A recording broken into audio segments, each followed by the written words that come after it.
کل کئی ہفتوں بعد ہم نے دیکھا ہے کہ علیمہ خان صاحبہ کی عمران خان صاحب سے ملاقات بھی ہوئی، پھر رات گئے عمران خان صاحب کے ایکس اکاؤنٹ پر، اس میں کافی سخت زبان استعمال ہوئی.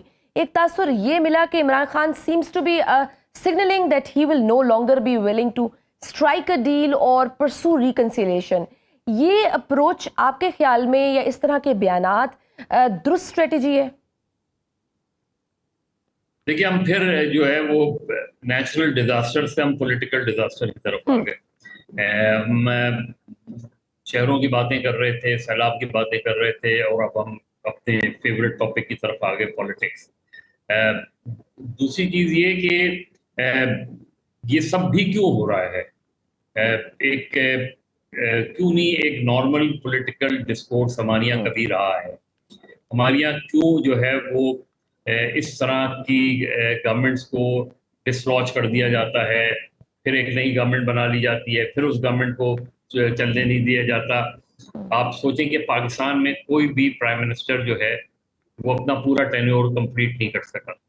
کوئی ایک پرائم منسٹر بھی ایسا نہیں ہے جو اپنے پورے 5 سال کمپلیٹ کر سکا ہو. پارلیمنٹری ڈیموکریسی کے بعد بھی دیکھ لیں، ذوالفقار علی بھٹو نے خود جلدی الیکشن کرا دیا، ورنہ شاید وہ اپنا ٹینیور کمپلیٹ کر لیتے. لیکن ادر دین کسی کا ہمیں نظر نہیں آتا. تو کیوں پولیٹیکل سسٹم کو ڈیریل کر دیا جاتا ہے؟ کیوں جن کا سیاست میں کوئی عمل دخل نہیں وہ مسلسل سیاست کرتے ہیں؟ اس سے ظاہر ہے جب ایک انسرٹینٹی رہے گی، غیر یقینی صورتحال رہے گی، تو آپ کی اکانومی پر برے اثرات پڑیں گے، جو کہ پڑے ہیں برے اثرات اس میں. تو جب تک ایک نارمل کورس میں ہمارا پولیٹیکل سسٹم نہیں جائے گا، نہیں چلے گا، سسٹم کو ڈیریل کرنے کے بجائے چیزیں نہیں آئینی طور پہ کوئی چیزیں تبدیل ہو جائیں، ایک الگ بات ہے. لیکن یہاں جو آئینی طور پہ چیزیں تبدیل ہوتی ہیں اس کے پیچھے بھی غیر آئینی قوتوں کا ہاتھ ہوتا ہے. تو بٹ سر کوشچن از نا یہ کرے گا کون؟ سر جو آتے ہیں ہر پارٹی جو بھی آتی ہے وہ اسی مینز کے تھرو ہی آتی ہے. کوئی ڈائریکٹ جن مینز کو یوز نہیں کرنا چاہیے وہ انہی راستوں سے اسی دروازے سے آتے ہیں. تو پھر اس سب کو روکے گا کون کرے گا یہ سب؟ بڑا آئیڈیل ہے آپ جو سچویشن بتا رہے ہیں. دروازہ کیوں کھلا؟ وہ دروازہ کھلتا کیوں ہے؟ کیوں کھلتا ہے وہ دروازہ؟ اپنے ذاتی مفادات کے لیے. سیاست سے کیا تعلق ہے؟ جو کھولتے بھی ہیں نا، پولیٹیشنز جانیں، آپس میں لڑیں، لوگ جانیں، لوگ ان پولیٹیشنز کو اکاؤنٹیبل کریں، ان کا احتساب کریں، انہیں ووٹ دیں نہیں دیں، ایک جماعت کو ووٹ دیں، وہ جماعت کامیاب نہ ہو دوسری جماعت کو ووٹ دیں. قومیں اسی طرح بنتی ہیں. قومیں جو ہیں وہ پیرا ٹروپرز آ جائیں اس طرح قومیں نہیں بنتی. اور یہی پاکستان کے ساتھ ہوا پچھلے 78 سالوں میں. اسی وجہ سے آپ کا ایک بڑا حصہ آپ سے الگ ہو گیا. اسی وجہ سے آج آپ کے چھوٹے صوبوں میں بے چینی نظر آتی ہے. اسی وجہ سے جو ہے وہ ہر طرح کے سوالات ہوتے ہیں، اور ہم اسی بحث میں پڑ جاتے ہیں کہ عمران خان کیا کر رہا ہے، اور زرداری صاحب کیا کر رہے ہیں، اور نواز شریف کیا کر رہے ہیں، اور ہم اسی بحث میں الجھ کے رہ جاتے ہیں. ہمارے پولیٹیشنز اس میں برابر کے شریک ہیں، یہ نہیں کہ ان کو ذمہ ہو سکتے. ابھی سر جس طرح سے ابھی پی ٹی آئی نے بائی الیکشنز کا بائیکاٹ کر دیا ہے، اگر وہ پارلیمنٹ میں قائمہ کمیٹیوں سے مستعفی ہونے کا فیصلہ کیا ہے، اگلا مرحلہ شاید اسمبلیوں سے مستعفی ہونے کا بھی ہو سکتا ہے. پی ڈی ایم حکومت میں بھی استعفے دیے گئے تھے، اسمبلیاں بھی تحلیل کی گئی تھیں. اس بار آپ کو لگتا ہے کہ اس فیصلے سے تحریک انصاف کو کوئی سیاسی فائدہ ہوگا، یا this should be the part of it? At least وہ ہر فورم پہ اس کو یوٹیلائز کریں، سسٹم کو چلتے رہنے دیں. یہ مشورہ دینے والے ہم کوئی نہیں ہوتے کہ ان کا اپنا فیصلہ ہوگا، وہ اس کے کانسیکوینسز وہی بھگتیں گے. مطلب اگر آپ پالیٹکس کر رہے ہیں تو بہت سیدھی سی بات ہے کہ آپ چیزوں کا بائیکاٹ کریں گے. اس کے کانسیکوینسز بھی آپ نے شاید سامنے رکھے ہوں گے، ماضی کو سامنے رکھا ہوگا جب آپ جو ہے اسمبلیوں سے استعفیٰ دے کے آ گئے تھے، لیکن پھر بعد میں اسمبلیوں میں واپس جانا پڑا. یہ ساری چیزوں کو دیکھنا پڑے گا، پروز اینڈ کونس دیکھنے پڑتے ہیں. اور میرا خیال ہے تحریک انصاف یا عمران خان صاحب کو یہ دیکھنا پڑے گا کہ ہم پارلیمانی کمیٹی سے استعفیٰ دینے کے بعد کیا اگلا قدم یہ ہوگا کہ استعفیٰ دے دیا جائے پوری پارلیمنٹ سے. اگر پوری پارلیمنٹ سے آپ استعفیٰ دیتے ہیں تو آپ کیا خیبر پختونخوا کی حکومت بھی ختم کریں گے؟ کیونکہ 2014 میں تو آپ نے خیبر پختونخوا کی حکومت نہیں ختم کی تھی، قومی اسمبلی سے لوگوں نے استعفیٰ دے دیا تھا. صوبائی اسمبلیوں کا کیا کریں گے؟ یہ ساری چیزیں دیکھنی پڑتی ہیں.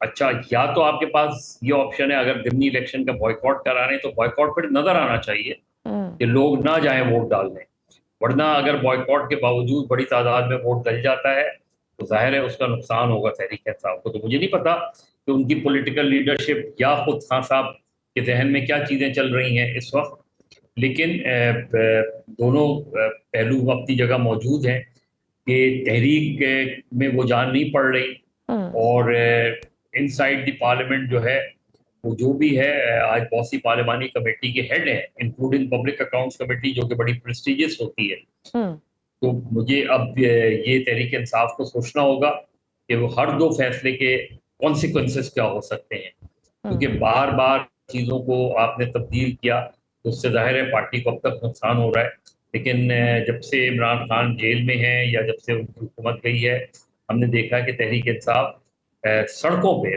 ان کا ووٹ بینک اپنی جگہ موجود ہے، لیکن سڑکوں پہ اس طرح کی پولیٹیکل موومنٹ بلڈ نہیں کر پا رہے جس طرح کی ماضی میں ہم نے پولیٹیکل موومنٹ دیکھی ہے۔ بالکل صحیح سر، ہم نے ماضی میں جس طرح سے دیکھا مسلم لیگ نون ہو گئی، پیپلز پارٹی، ان پر بھی بڑا مشکل وقت آیا but they some how managed اور وہ ان کو اسپیس مل گئی۔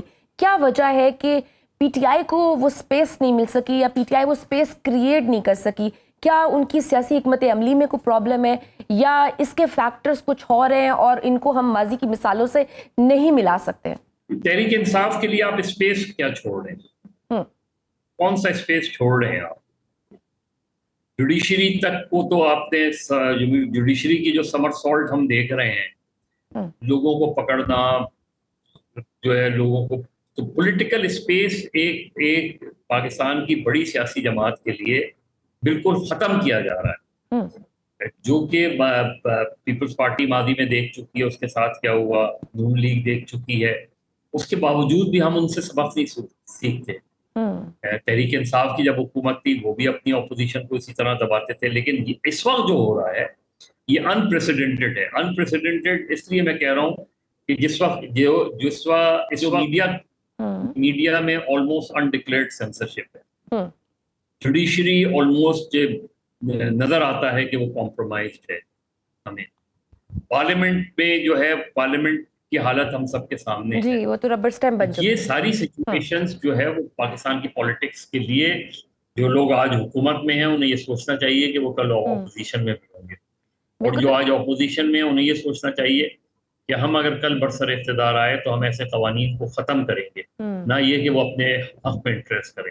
یہی میرا خیال ہے، اگر ہم نے سوچا تو شاید چیزیں بہتر ہو جائیں گی، ادروائز پرابلم سے وہی ہے نا، ہم سوچتے نہیں ہیں نا، پھر then what do you think reconciliation کیسے ممکن ہے؟ آپ کو کوئی مستقبل قریب میں کوئی مفاہمت کی راہ ہموار ہوتی ہوئی نظر آ رہی ہے؟ جتنا پولرائزڈ انوائرمنٹ ہو گیا ہے مفاہمت کی دیکھیں یہ چیزیں ہوتی ہیں، زبانی جمع خرچ سے نہیں ہوتی۔ رانا ثناء اللہ نے بیان دے دیا، ایکس وائی زیڈ نے بیان دے دیا، دوسری طرف آپ بات چیت کے لیے ماحول بنایا جاتا ہے۔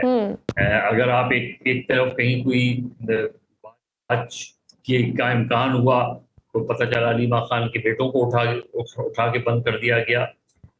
حکومت جو ہوتی ہے پھلدار درخت کی مانند ہوتی ہے، وہ جھکتا ہے۔